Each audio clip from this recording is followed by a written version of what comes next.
Accounts payable. Nina speaking. Hello, Peter. What's happening?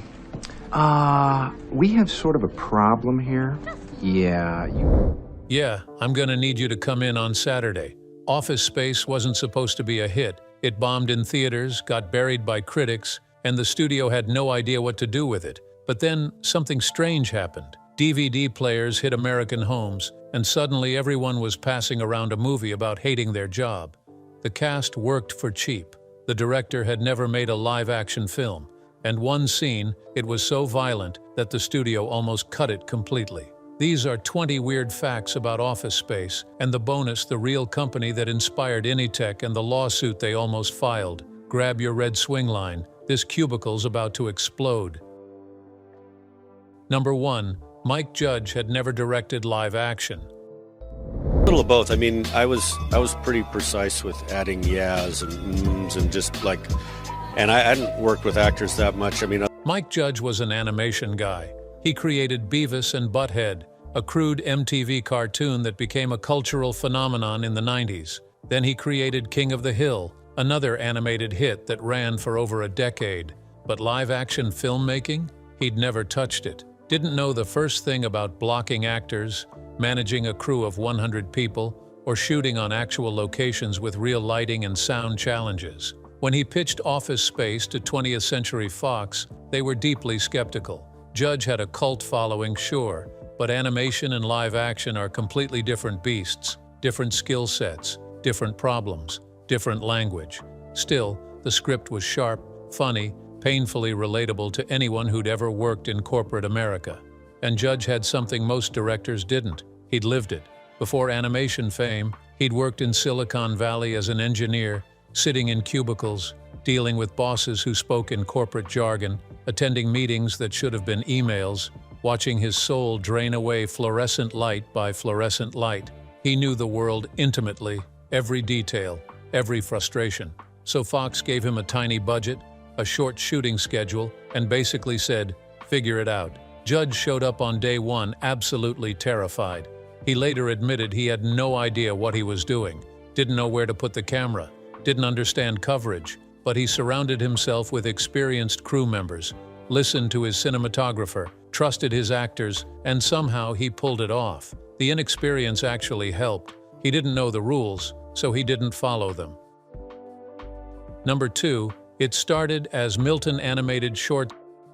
Respect their boss. We need to talk about your flair. Well, I have 15 pieces. Office Space didn't begin as a feature film. It began as a series of animated shorts Judge created for Saturday Night Live in the early 90s. The shorts featured Milton, a mumbling, glasses-wearing office worker who was constantly mistreated by his boss and co-workers. Milton would complain in a barely audible voice about his desk being moved to the basement, his stapler being taken, and his paycheck being withheld due to a glitch. The shorts were dark, uncomfortable, and weirdly hilarious in a way that made you laugh and cringe simultaneously. Audiences loved them because they'd all worked with a Milton or been Milton themselves. MTV started airing them during Beavis and Butthead commercial breaks. The character became a genuine cult icon, quoted in offices across America, and Judge realized there was something bigger there, not just Milton. An entire world of cubicle hell, pointless meetings, and soul-crushing corporate monotony that everyone understood, but nobody talked about. So he expanded it. He created Peter Gibbons, the protagonist who stops caring and somehow thrives. He added Samir and Michael Bolton, the programmers with their own frustrations. He built Anytech, the soulless tech company that could have been any company in America. And Milton, the original star of the shorts, became a supporting character whose quiet rage would eventually burn everything down. Literally. The character who started it all became the match that ended it all, and in a way that's perfect. Because Milton was always going to have the last word, he just had to wait for everyone else to push him far enough. Number 3. Ron Livingston was dirt cheap. Ron Livingston wasn't a star when he was cast as Peter Gibbons. He'd done small roles in Swingers and a few forgettable TV guest spots, but nothing that made him a household name or gave him any leverage in salary negotiations.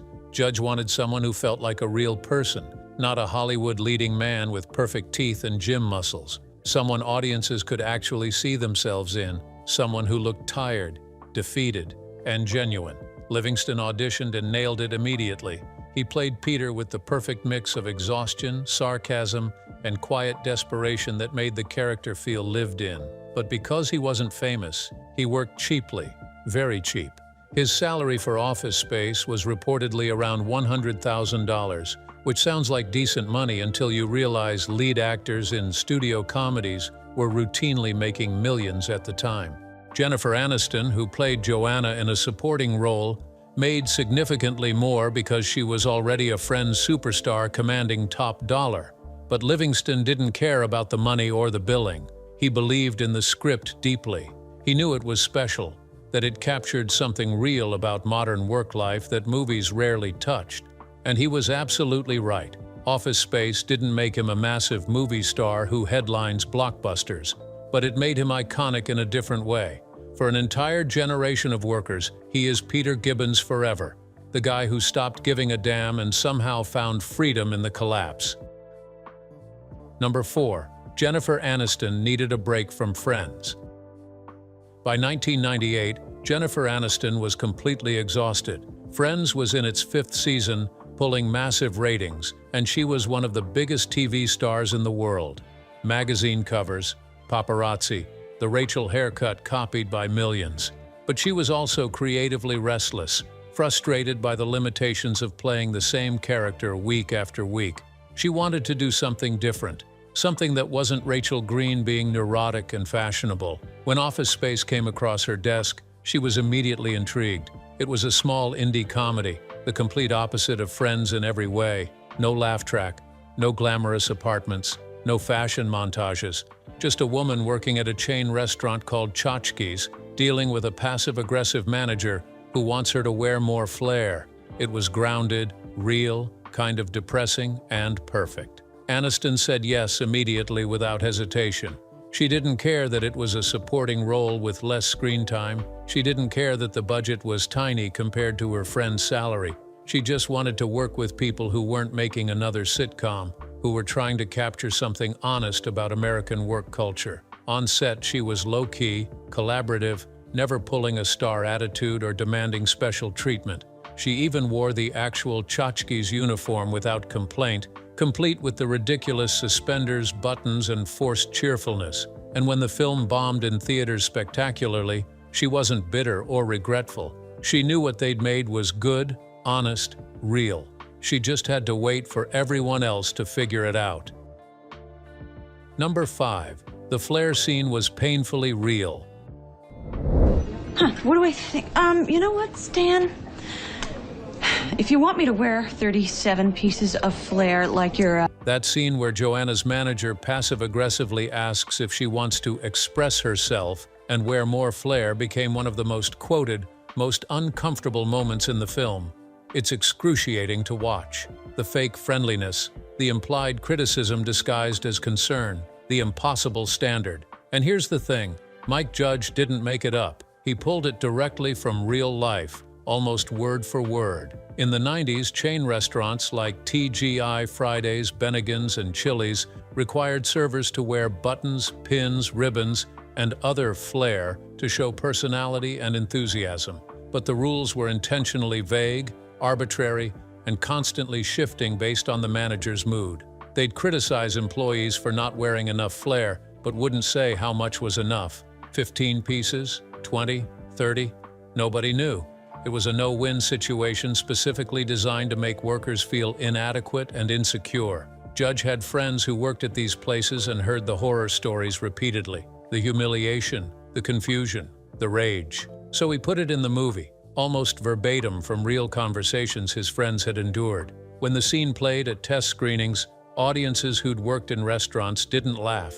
They gasped. They groaned. Some got visibly angry because they'd lived it. That exact conversation, that passive-aggressive boss, that impossible standard, that feeling of being criticized for something completely meaningless while being paid minimum wage. Judge had touched a raw nerve, and decades later, the scene still hits hard because nothing's fundamentally changed in service industry management.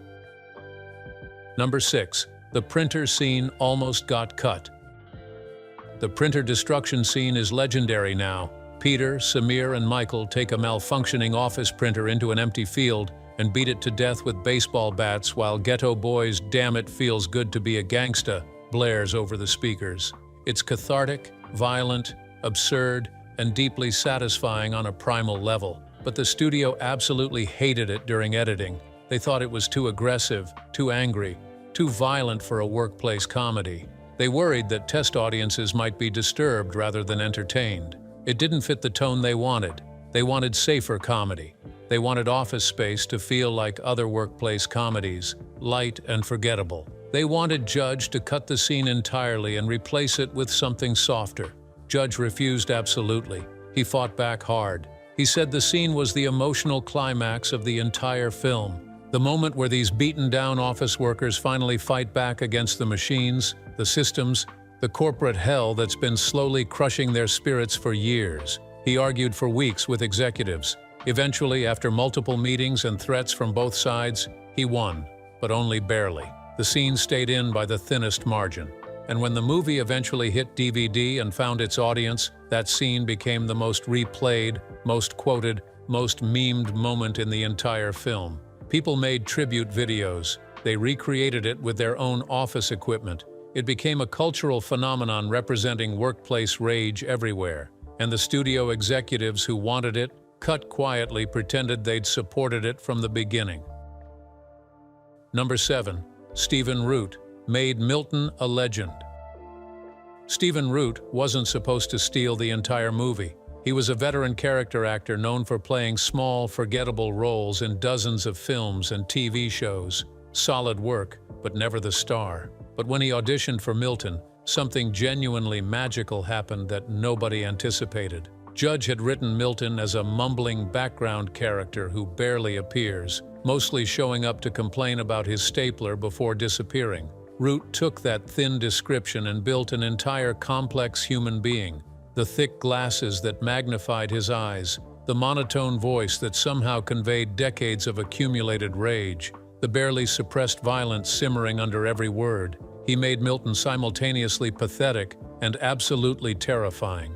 On set, Root would improvise little character moments constantly, adjusting his glasses nervously with shaking hands, muttering threats under his breath, clutching his stapler like it was the only thing keeping him alive and human.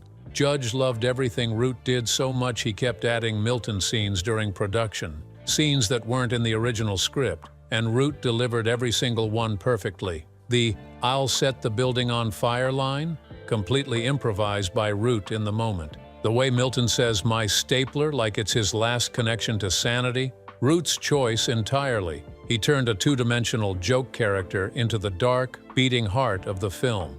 And when Milton walks away at the end, sitting on a beach in Mexico with his stolen money, it's not just funny, it's justice, the meek finally inheriting the earth. Number 8. The Initech offices were real.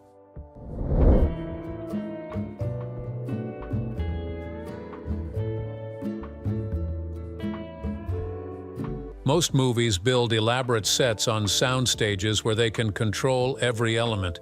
Mike Judge did the opposite. He found a real office building in Austin, Texas that was scheduled for demolition and shot the entire Initech sequences there. It was absolutely perfect for what he needed. Sterile, lifeless, soul-crushing, filled with beige cubicles, flickering fluorescent lights that hummed constantly, and depressing break rooms with burnt coffee. The production designer barely had to change anything significant. They just moved in the filming equipment, set up the cameras, and started shooting. Cast and crew members said being in that space for weeks was psychologically draining in ways they didn't expect. The fluorescent lights gave people legitimate headaches. The cubicles felt claustrophobic and oppressive. The lack of windows made everyone lose track of time. By the end of each shooting day, everyone was exhausted, depressed, and irritable. But that's exactly what Judge wanted and needed. He needed the environment itself to feel suffocating, soul-crushing, authentically real. Not a set designer's idea of an office, but an actual office where real souls went to die slowly.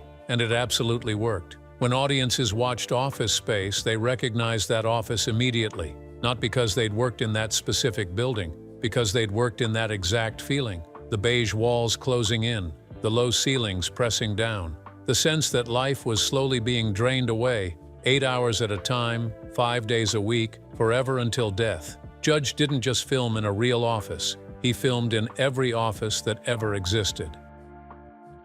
Number 9. The TPS reports were a real thing. TPS reports aren't some made-up corporate comedy invention.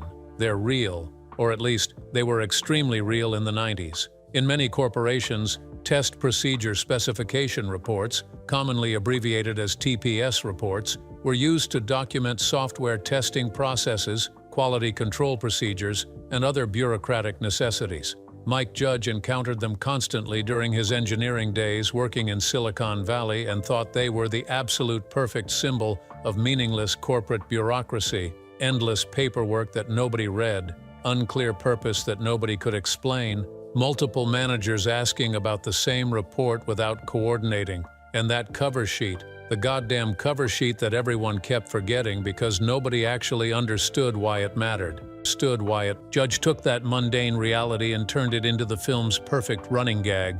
Bill Lumbergh asking about TPS reports became instant shorthand for every pointless corporate demand, every meeting that could have been an email, every boss who valued process over results, every arbitrary rule that existed just to give middle management something to manage. And when the movie became a cult hit on DVD, something hilarious happened in real companies. Employees started pranking their own workplaces. They'd put fake TPS report memos on bulletin boards. Managers would joke about cover sheets during actual meetings. The fictional bureaucracy became real bureaucracy.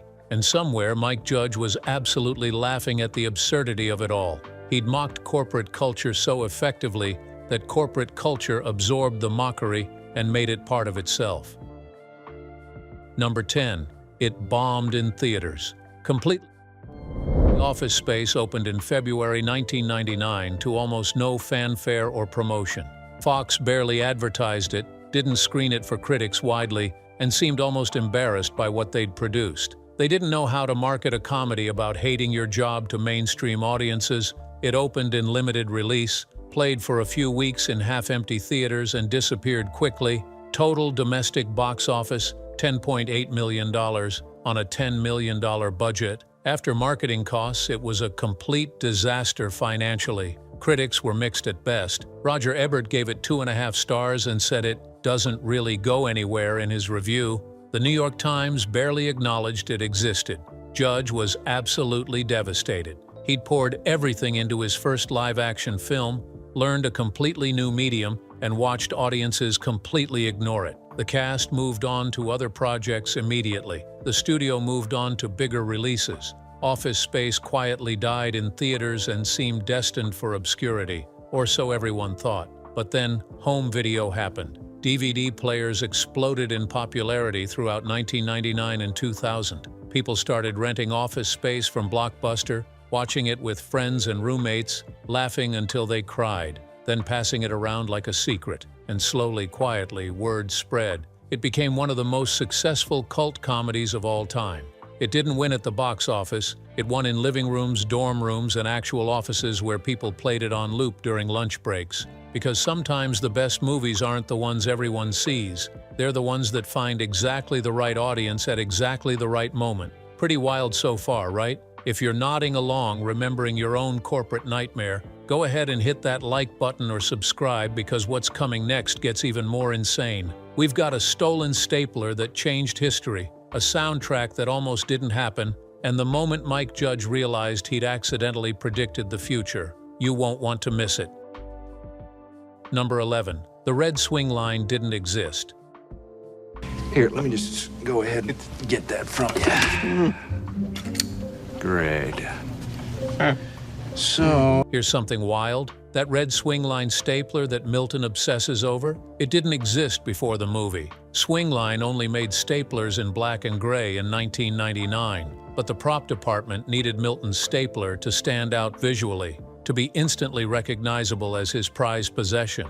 So they spray-painted a regular swingline stapler bright red. It was just a prop choice, a visual gag. But after the movie hit DVD and became a cult phenomenon, something unexpected happened. Fans started calling Swingline, asking where they could buy the red stapler. Hundreds of calls, then thousands. At first, Swingline said it didn't exist, but the calls kept coming. So in 2002, 3 years after the film's release, Swingline finally started manufacturing red staplers. They became the company's best-selling product. A prop that didn't exist became a real product because of fan demand. And Stephen Root, the actor who made Milton iconic, bought one of the first production models. He keeps it in his office to this day, because sometimes art doesn't just imitate life, it creates it.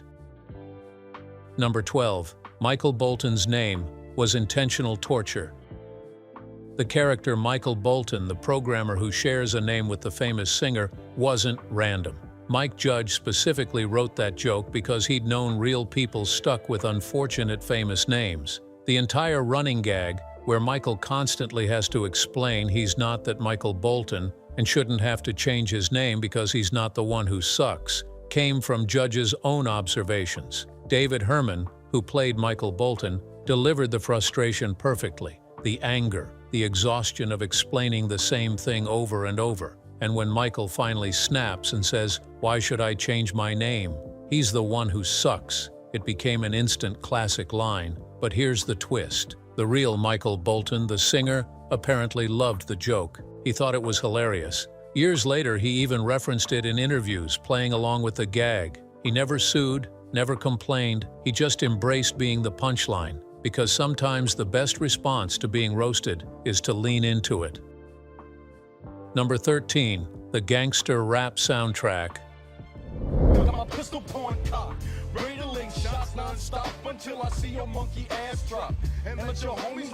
Was a Risk Office Space's soundtrack is iconic now. Geto Boys' "Damn It Feels Good to Be a Gangsta" playing during the printer destruction scene is perfect, subversive, and hilarious. But in 1999, putting hardcore gangster rap in a workplace comedy was risky. Fox executives were nervous. They thought suburban white audiences wouldn't get it, might even be offended. Mike Judge fought for it. He said the contrast was the whole point. These beaten-down office workers finally feeling powerful, even for 3 minutes, set to music that celebrates rebellion and freedom. The juxtaposition of violent, aggressive rap over boring office workers smashing a printer made the scene transcendent. It wasn't just funny, it was cathartic. The soundtrack became so beloved that people made playlists, created tribute videos, and even the Geto Boys themselves embraced it. The song experienced a resurgence entirely because of Office Space. Younger audiences discovered the group through the film, and Judge proved something important. You don't talk down to your audience. You trust them to understand the joke even if it makes executives uncomfortable. Number 14. Gary Cole-based Lumbergh. On Real Bosses. Bill Lumbergh, the passive-aggressive boss with the coffee mug and the "yeah, I'm gonna need you to" delivery, is one of the most hated characters in comedy history, and Gary Cole based him on real people.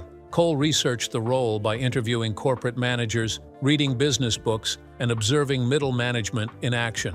He noticed they all shared certain traits: the fake friendliness, the condescending tone disguised as casualness, the ability to make demands sound like suggestions. Cole took all of that and distilled it into Lumbergh's DNA. The way he leans on the cubicle walls, the way he holds his coffee mug, the suspenders, the monotone voice that somehow sounds both bored and threatening. Cole never played Lumbergh as a villain. He played him as a man who genuinely believes he's being reasonable, and that's what makes him so infuriating. Lumbergh doesn't think he's the bad guy. He thinks he's just doing his job, and that obliviousness, that total lack of self-awareness, made him the perfect symbol of everything wrong with corporate culture. Number 15. Scenes were shot in real restaurants.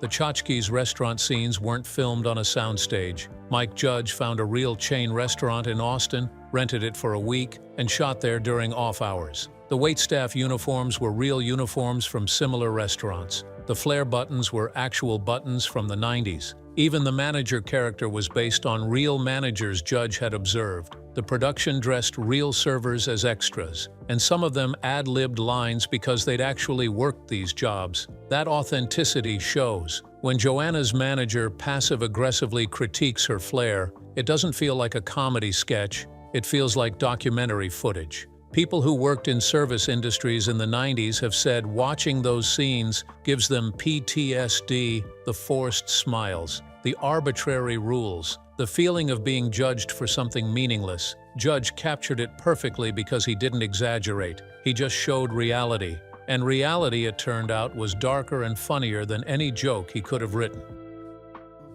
Number 16. The hypnotherapy scene changed everything.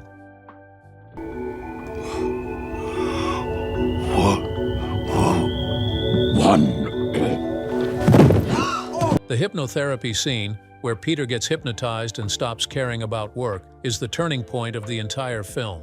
But it almost didn't work. The actor playing the hypnotherapist, who dies mid-session, leaving Peter in a permanent state of relaxation, had to nail a very specific tone. Too serious and it's boring. Too funny and it breaks the reality. They shot it multiple ways, and Mike Judge wasn't satisfied with any of them. Finally, they tried one take where the hypnotherapist spoke in a genuinely soothing voice, completely playing it straight. And then when he slumps over dead, it's sudden, shocking, and somehow hilarious because of the contrast. That take worked, and it unlocked the entire movie, because once Peter stops caring, once he's free from anxiety and corporate pressure, the film transforms. It becomes a fantasy, not a fantasy where the hero saves the world. A fantasy where someone just stops playing the game and nothing bad happens. For audiences drowning in corporate culture, that fantasy was intoxicating.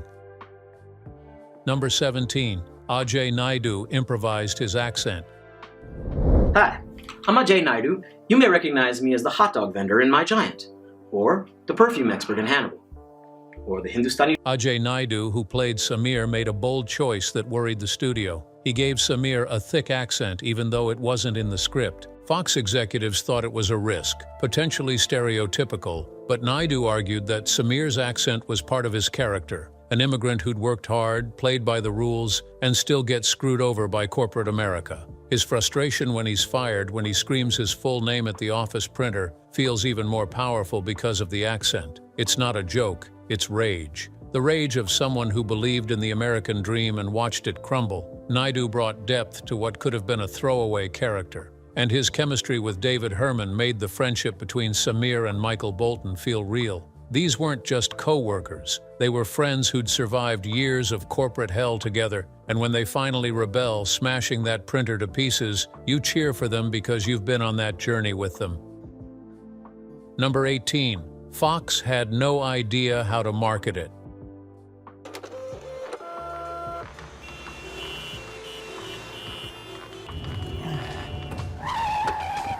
When Office Space was ready for release, Fox's marketing department was stumped. Was it a romantic comedy because of the Peter and Joanna subplot? Was it a heist movie because of the money laundering scheme? Was it a corporate satire? They had no idea, so they barely marketed it at all. The trailer was generic, boring, and didn't capture the film's voice. There were no billboards, no TV spots, no major press junket. Fox basically dumped it into theaters and hoped for the best. Mike Judge was furious but powerless. He watched his film disappear without a fight. But in hindsight, that marketing failure might have saved the movie, because Office Space didn't succeed through hype, it succeeded through word of mouth. People discovered it organically, shared it with friends, and made it their own. It wasn't sold to them by a corporation. They found it despite the corporation. And that authenticity, that grassroots discovery, made the cult following even more passionate. Number 19. It predicted remote work culture. Tired.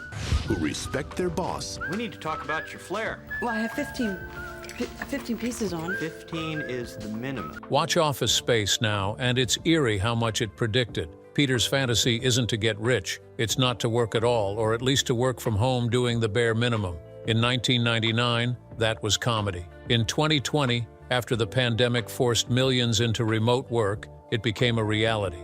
Suddenly, everyone was Peter Gibbons, working from home, attending pointless Zoom meetings, questioning why any of this mattered. The film's critique of corporate culture went from satire to documentary, and Mike Judge, watching from 2 decades later, said he never imagined it would become so relevant. He thought he was mocking a specific moment in late 90s corporate America. Instead, he'd accidentally captured something timeless, the human desire for autonomy, the soul-crushing nature of meaningless work, the fantasy of just walking away. Office Space didn't predict the future. It predicted the eternal struggle between human beings and the systems designed to control them.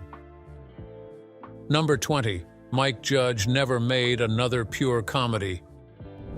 After Office Space bombed in theaters, Mike Judge was heartbroken. He'd given everything to his first live-action film and watched it fail. So he went back to animation, back to King of the Hill, back to what was safe. He eventually made Idiocracy, a dystopian satire that also bombed and became a cult classic. Then, Extract, a modest comedy that came and went quietly. He's made other projects, found other successes, but he never made another pure workplace comedy. Never returned to that specific world of cubicles and TPS reports, maybe because he said everything he needed to say, or maybe because watching your film fail hurts so much you don't want to risk it again. Either way, Office Space remains his masterpiece, a perfect capture of a moment, a feeling, a rage that millions of people carry every single day, and decades later, it still hits exactly the same. Bonus fact, there was a real Initech, well, sort of. A company called Initech Corporation existed in the 90s as a software consulting firm. When Office Space became a cult hit, employees at the real Initech started getting jokes, memes, and pranks constantly. Clients would reference TPS reports during meetings. New hires would ask if they'd meet Bill Lumbergh. It got so bad that the company considered rebranding. They even looked into suing Fox for using their name without permission. But their lawyers explained that Initech was generic enough that they didn't have a case, so the company just lived with it. Eventually, they leaned into the joke, even putting Office Space references in company newsletters, because sometimes you can't fight culture. You can only surrender and hope people think you're in on it. Office Space didn't win at the box office, it won everywhere else. In break rooms, in cubicles, in the hearts of everyone who ever wanted to take a printer to an empty field and destroy it. If this one hit home, go ahead and smash that like button and subscribe. And tell us in the comments, what's your Initech? Thanks for watching.